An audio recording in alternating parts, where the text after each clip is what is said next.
영양실조로 그리고 질병으로 죽었던 사람이 바로 푸틴의 형들이에요. 그리고 어머니조차도 공세 기간 동안에 거의 굶어 죽을 뻔했다는 얘기입니다. 그래서 그 군인으로 일하던 아버지가 제때 나타나서 어머니를 돌보지 않았다면 꼼짝없이 굶어 죽었을 상황이었던 것이죠. 그리고 그 푸틴의 그 아버지도 해군으로 독일군과 싸우다가 다리에 큰 부상을 입어서 평생토록 이 다리에 통증을 안고 살았다고 합니다. 저는 상명대학교 역사 콘텐츠학과 류한수 교수입니다. 제 전공 분야는요, 20세기 현대사, 특히 20세기 전반기의 역사를 주로 공부하고 있고요. 전공하는 국가를 굳이 정하자면 러시아입니다.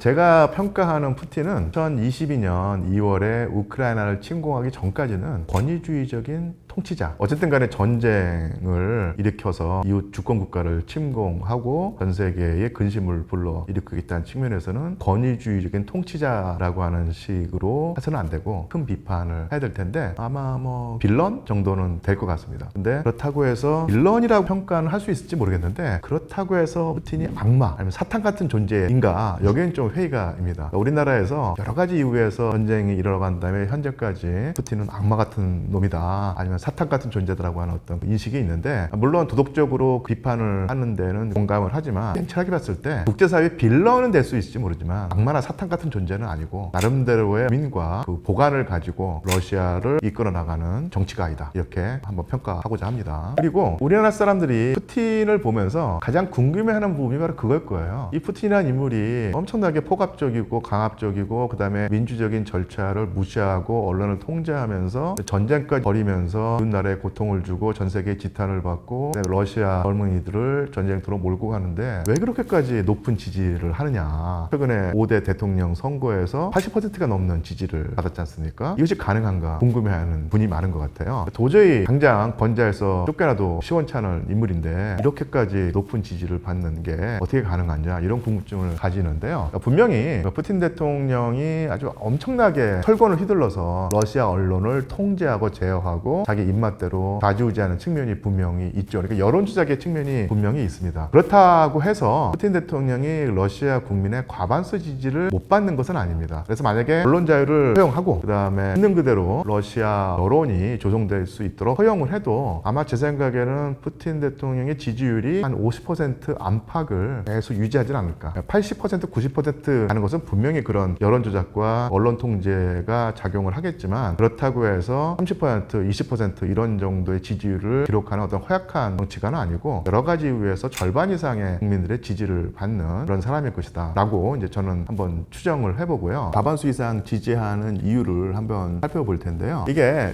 제가 말하는 러시아 사람이라고 할 때 사실은 러시아에서 그만큼 역사적으로 전제전과 포갑의 역사가 깊은 만큼 너무너무도 절실하게 자유를 갈구하는 사람들이 있었던 것도 분명한 사실이에요. 딱 잘라 말할 수는 없는데 논의를 더 이제 간결하게 하기 위해서 가장 평균적인 러시아 사람을 상정하고 그 사람들이 푸틴을 어떻게 보느냐, 이 부분을 한번 살펴보고자 합니다. 그러니까 러시아는 전통적으로 이 평원에 존재하기 때문에 주변 강대국으로부터 많은 침략을 받아왔던 나라예요. 몽골의 지배도 240년 동안 받았고 폴란드, 스웨덴, 19세기에는 나폴레옹, 20세기는 나치 독일의 침공을 받으면서 그때마다 엄청나게 고통과 피해를 입었던 나라죠. 그래서 러시아의 전통상 강력한 지도자가 필요하다. 착한데 약한 지도자보다는 약간 못되더라도 강력한 통치를 통해서 대중을 이끌어 나가는 그런 능력이 있는 사람을 지도자로 모셔야지 우리가 안전하다, 이런 생각을 하게 된 것이죠. 그래서 예고로부터 러시아는 이제 강한 통치자를 갈구해 왔습니다. 그런데 그 러시아의 역사를 한번 좁혀서 1991년도 이후에 소비에트 연방 해체 이후에 러시아 연방이라고 하는 새로운 국가로 출발하게 된 이유만 국한을 해놓고 보자면요. 1991년에 그 소비에트 연방이 해체되고 고르바초프라고 하는 인물이 이제 퇴장하면서 러시아의 그 통치자가 된 사람이 바로 옐진 대통령인데요. 옐진 대통령은 초기에는 러시아의 자유주의화를 이끌면서 많은 지지를 얻었지만 그 뒤로 이제 부패하게 되고요. 러시아의 신흥 재벌이라고 하죠. 올리가르히라고 하는 글로벌식으로 확장하면서 국가의 부를 자기 손에 거머쥐는 그런 신흥 재벌을 전혀 제어하지 못하고 오히려 그들에게 휘둘리는 약한 모습을 보여왔습니다. 그리고 미국에게도 상당히 굴종적인 자세를 취해 부패하는 모습을 보여왔죠. 거기다가 옐친 대통령이 나중에 건강을 해쳐가지고 정상적인 활동을 하지 못할 만큼 병든 주자가 되었던 것입니다. 이게 바로 이제 1999년까지 상황이었는데 2000년에 그 옐친 대통령이 정계에서 물러나면서 자기의 후임으로 푸틴이라고 하는 그전까지 전혀 알려지지 않았던 전방의 정치가를 중앙 무대에 끌어들여서 총리직을 맡기게 되고 그리고 또 그 총리에게 대통령이 될 수 있는 넓은 기회를 제공하면서 물러났고요. 기회를 이용해서 전방에 알려지지 않은 정치가였던 푸틴이 대통령 선거에서 당선이 되면서 1999년 이후 총리를 지내다가 2000년에 드디어 이제 대통령이 되죠. 그리고 그 다음에 행보를 보면요, 옐친과 상당히 대비된 모습을 보입니다. 그래서 우리가 이제 조금 재밌게 보기도 하고 아니면 좀 냉소를 보내기도 하고 어떻게 보면 좀 흥미롭게 보는 것이 뭐냐면 총을 벗어 던지고 말을 탄다든지 한겨울에 얼음물에 들어간다든지 아니면 제트기를 몰고 직접 전투 현장에 나타난다든지 이런 모습을 보이는데요. 이게 다 푸틴 대통령이 인기를 끌기 위해서 하는 퍼포먼스일 수도 있습니다. 서방 정치가도 그런 모습을 많이 보이는데 이게 러시아에서는 바로 옐친의 병든 모습과 대비됐던 거예요. 그 전까지 너무 그 병들고 몸이 약해서 제대로 나라를 이끌어가지 못하는 상황이었는데 이제는 푸틴이라고 하는 40대의 젊은 대통령이 나와서 근육질을 과시하면서 건강미를 과시하면서 러시아의 활력을 불어넣는 모습을 보면서 상당히 뭐랄까요, 흐뭇함을 느꼈던 것이죠. 이제는 러시아가 강해질 수 있다 라고 생각을 했던 것입니다. 그리고 푸틴 대통령이 결정적으로 국민들의 어떤 지지를 받을 수 있게 됐던 것이 저는 이제 세 가지 요인을 들 수 있을 것 같습니다. 물론 이 세 가지만은 아니고 엄청나게 많은 예를 들 수 있겠지만 집중적으로 세 가지를 들어보고 싶은데요. 첫 번째는 푸틴의 성장 과정입니다. 사실은 제2차 세계대전 이후에 태어난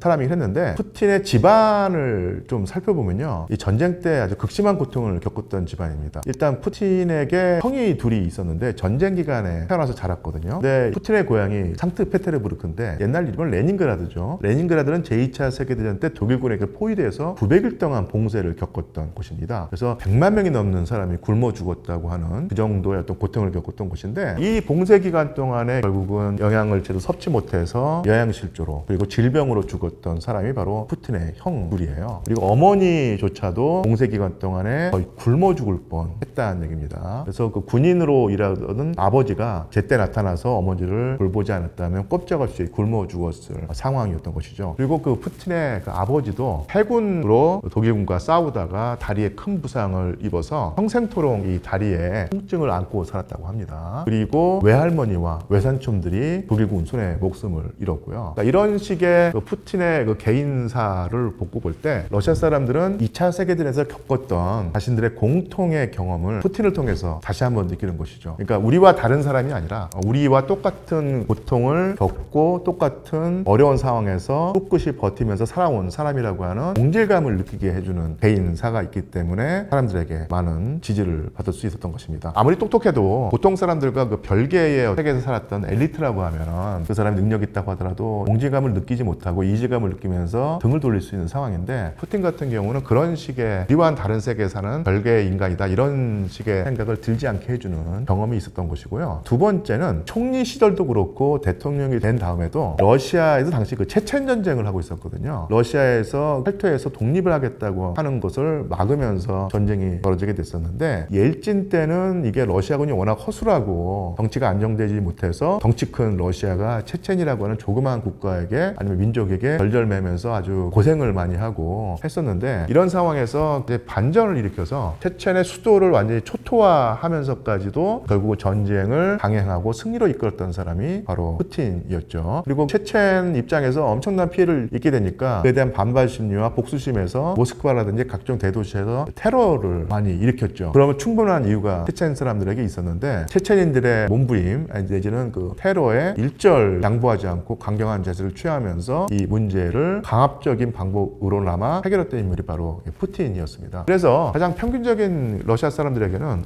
젊고 강인한 대통령이 그 전까지 러시아가 해결하지 못했던 체천 전쟁을 결국은 끝내고 승리로 이끌지 않느냐 인식이 확 박혔던 것이고요. 또 하나 중요한 이유가 바로 이제 올리가르히아의 관계일 텐데요. 소비에트 연방이 해체되고 그 체제 이행 과정에서 이제 공산주의 체제에서 자본주의 체제로 이행하는 과정 속에서 러시아 서민 경제가 완전히 파탄나 버립니다. 그래서 그 기간이 2000년까지 10년 기간이고 옐친의 집권기와 정확히 일치하는데요. 이때 후원을 부여받고 그다음에 뇌물을 바치면서 정치인을 구워 삶아서 각종 이권 정권을 따냈던 인물들이 그 힘을 바탕으로 해서 불법적인 방법으로 국가 재산을 탈취하고 비합법적인 방법으로 엄청난 돈을 모아서 세계적인 거부가 된 사람들이 바로 이 올리가르히거든요. 그리고 이 올리가르히들이 실흥 재벌들이 나중에는 정치 권력까지 농락하는 단계까지 이르렀습니다. 그렇게 큰 이윤을 올리면서도 세금을 거의 내지 않고 어떤 경우는 세금을 탕감받는 태를 누리면서 패를 불렸다는 얘기죠. 이런 상황에서 러시아 사람들이 자기네들은 지금 쓰레기통을 뒤져가지고 어렵게 살아가는 이런 상황인데 올리가르히들은 우리들의 고열을 짜내서 자기네들의 그 개인 주머니를 다 채우고 뇌물을 바치면서 정치를 타락의 길로 몰고 가고 그리고 해외 별장에서 호와 파티를 즐기고 요트를 온다더라. 이런 박탈감이 어마어마했거든요. 그리고 결국 그래서 이제 옐친이 은퇴하고 난 다음에 푸틴이 대통령이 됐을 때 그 올리가르히는 옐친을 자기네들이 좌지우지했던 식으로 더더욱더 젊고 정치적 기반이 없는 이 젊은 푸틴 대통령도 자기 마음대로 유리할 수 있을 거라고 생각을 했어요. 근데 이제 인물을 잘못 봤던 것입니다. 대통령이 된 푸틴은 올리가르히를 한 자리에 다 모아두고 이렇게 말을 하죠. 지금까지 당신들이 불법적인 방법으로 국가의 재산을 개인 수중에 넣고 기업을 만들고 폭리를 취하는 거 제가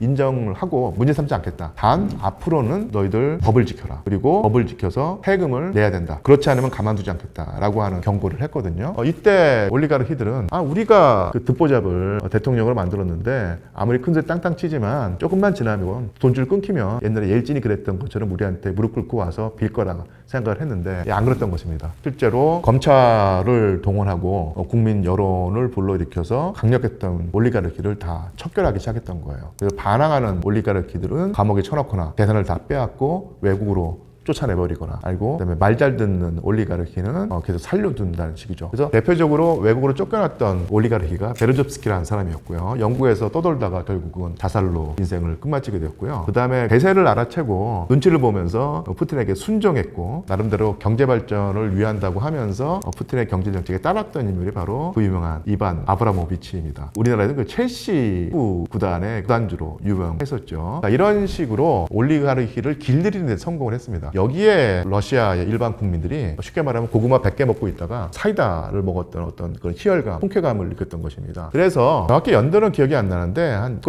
지 꽤 지난 다음에 한 번은 러시아 경제인이 그러니까 올리가르히들 중에 살아남은 사람들이 나름대로 사정이 있었겠지만 그 기업에서 임금을 체불하고 노동자들에게 월급을 주지 않고 경영을 부실하게 하는 모습을 보였던 거예요. 이때 푸틴이 전격적으로 방문을 합니다. 그래서 경영을 부실하게 하는 올리가르히를 책상에 앉힌 다음에 막 호통을 치는 거예요. 호통을 치고 뭐 며칠 안에 그 밀린 임금을 지불하겠다고 하는 서약서에 서명을 하게 만듭니다. 왜 볼펜을 던져가면서. 그래서 비굴한 모습으로 서약서에 서명을 하는 올리가르히의 모습과 그것을 내려다보는 푸틴의 모습이 러시아에 생중계됐던 것이죠. 그것이 계속 녹화 방송이 되면서 이제는 올리가르히가 러시아에서 푸틴의 발밑에 있구나. 그리고 그 전까지 올리가르히가 교란하던 또 그런 경제를 이제는 올바른 길로 들어서게 만든 사람이 바로 푸틴 대통령이다. 이런 인식을 심어 주었던 것입니다. 이게 물론 상당히 쇼맨십이 강하고 강압적인 방법으로 과연 그 정교한 경제를 굴릴 수 있을까, 운영할 수 있을까라고 하는 더 근본적인 한계는 있긴 하지만 어쨌든 간에 가장 기본적인 토대를 일궜던 것은 분명한 사실이고요. 거기다 운까지 좋았습니다. 집권하면서부터 러시아가 가지고 있는 가장 큰 자산인 기름, 석유하고 천연가스 값이 폭등을 하면서 엄청나게 많은 외화가들이 러시아로 흘러들어온 거예요. 그래서 이제 돈이 흘러갔던 것이죠. 그래서 저 개인적인 경험도 있는데요. 제가 그때 러시아에 체류하면서 사귀었던 이 고려인 부부가 있었는데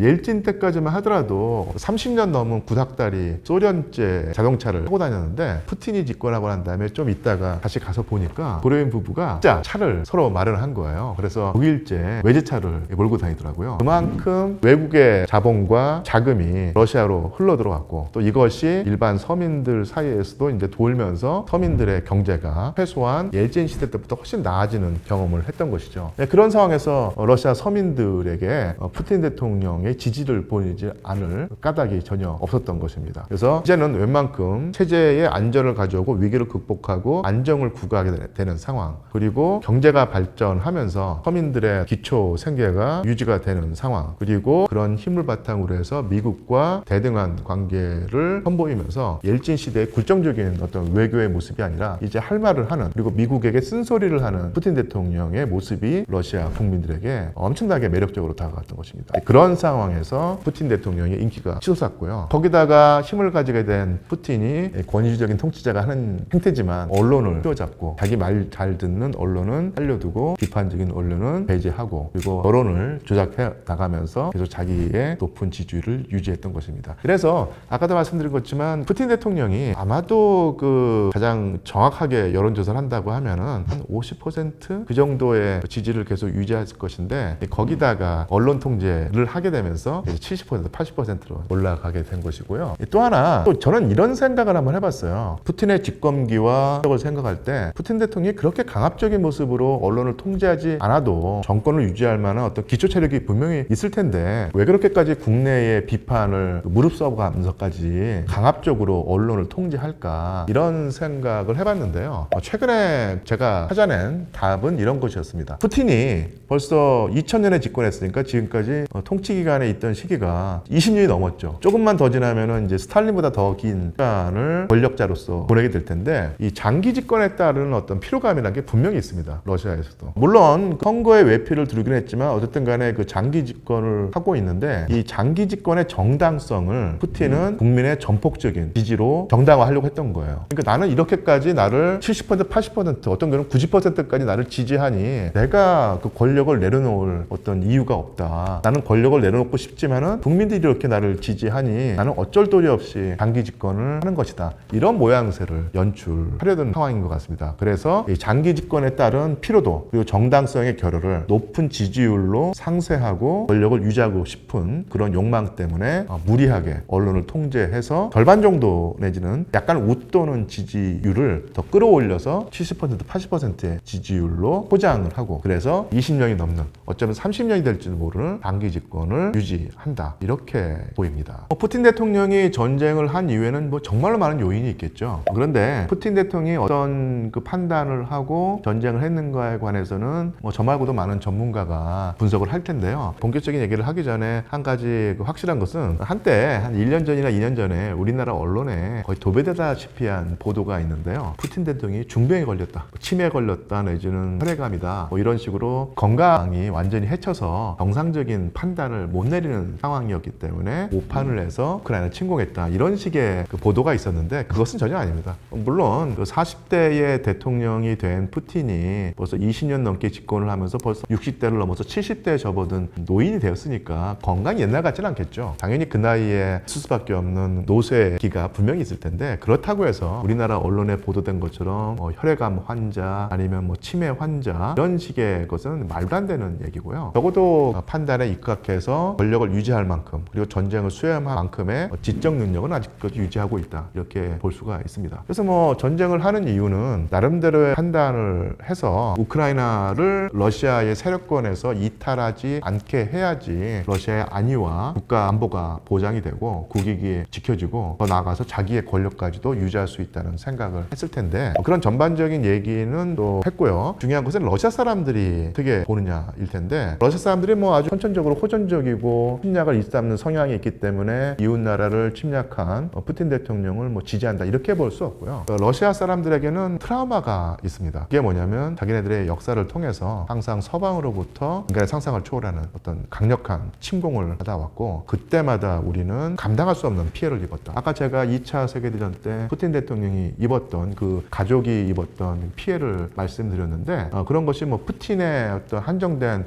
이상한 경험이 아니라 그 당시 1억 명, 2억 명에 가까운 끓은 시민, 러시아 국민들이 다 같이 공유했던 가슴 아픈 과거란 얘기죠. 그래서 20세기에는 나치 독일, 19세기에는 프랑스의 나폴레옹, 또 그전에는 스웨덴이라든지 폴란드라든지 이런 강국에게 얻어맞던 기억, 또 더 거슬러 올라가면은 몽골에게 침입을 받아서 240년 동안 조공을 해야 됐던 역사를 놓고 볼 때 러시아는 항상 주변의 강국으로부터 공격을 받아왔다. 그래서 우리는 국가안보가 가장 중요한 가치다. 이렇게 생각을 한다는 얘기입니다. 물론 이제 국가안보를 중시하지 않는 정권이라든지 국가라든지 국민은 있을 수가 없겠지만 러시아는 보통보다 훨씬 더 강하고 어떤 경우는 강박관념에 가까울 정도로 심하다는 얘기입니다. 그래서 서방 세력에게 침공을 당한다면 그 통로는 분명히 우크라이나가 될 것이다. 이런 생각을 했던 것이죠. 우크라이나가 중립을 지키거나 친러시아 성향이 있을 때는 공포심을 덜 수 있는데 이 우크라이나가 완전히 서방 세력에게 넘어가서 친서방 국가가 되고 거기다가 나토에 가입하고 유럽연합에 가입을 하게 되면은 예전에 겪었던 공포를 또 겪을 수 있다. 현실로 우리가 침공당할 수 있다고 하는 공포심을 이 러시아 국민들이 가지고 있는 상황입니다. 그래서 이제 우크라이나를 어떻게든 전쟁을 해서라도 서방 측으로 넘어가지 않게 만들려고 하는 생각이 있는 것이고 또 이런 생각을 현실에 옮긴 사람이 푸틴 대통령이었고요. 푸틴 대통령은 자기의 그 권력 유지를 위해서라도 실제로 이제 푸틴 대통령은 서방이 러시아를 침공하지 않으리라고 판단을 하더라도 자기의 권력 유지를 위해서는 선전해서 자기네 권력 기반을 굳히려고 하겠죠. 그러니까 물론 이 공포란 것이 피해의식이라고 할 수도 있겠지만 그 피해의식이 전혀 허상으로 만들어진 것이 아니라 나름대로 그 뼈저리고 뼈아픈 과거를 통해서 형성되어 피해의식이기 때문에 우리가 러시아인들의 결정과 판단을 이해한다고 했을 때 비록 그 결정과 판단이 잘못된 것이라고 하더라도 그런 판단과 결정을 하게 만든 과거의 경험이라는 것을 인정은 하지 못하더라도 이해는 해야 한다는 것이죠. 러시아 사람들에게 우크라이나는 다른 나라 사람들이 아니에요. 러시아라고 하는 나라의 문화,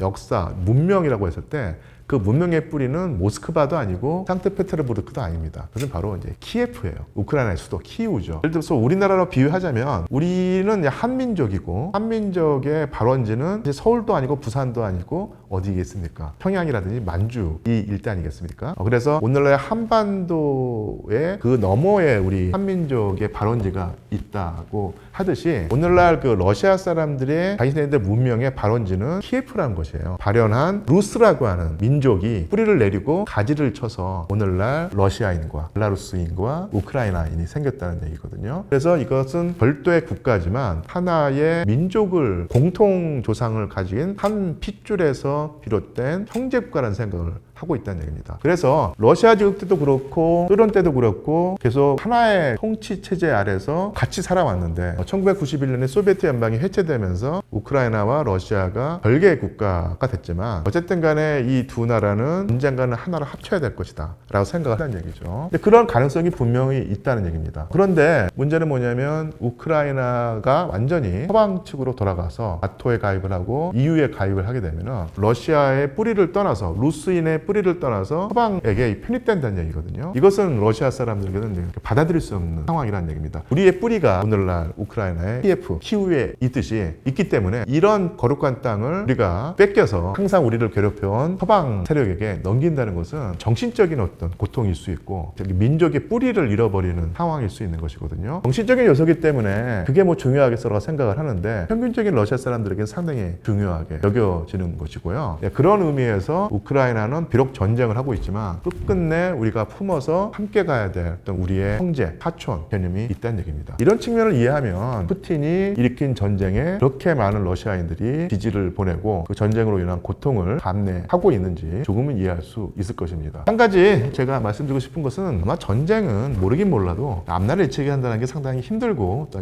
부담감이 있지만 지금까지의 그 흐름을 보면 러시아의 승리로 끝날 가능성이 상당히 큽니다. 그렇다고 해서 승리한 러시아의 푸틴 대통령이 얻는 이득이 분명히 있겠죠. 하지만 잃어버리는 손해도 막심합니다. 결국은 우크라이나 사람들 입장에서 볼 때 러시아와 우크라이나가 한 형제라고 하는 의식이 그전까지는 분명히 존재했고 그것을 또 공유하는 바가 분명히 있었는데 전쟁을 하게 되면서 이제는 러시아가 한 형제가 아니라 이제는 우리의 왼수다 이런 생각을 하는 우크라이나 사람들이 훨씬 더 많아질 수가 있어요.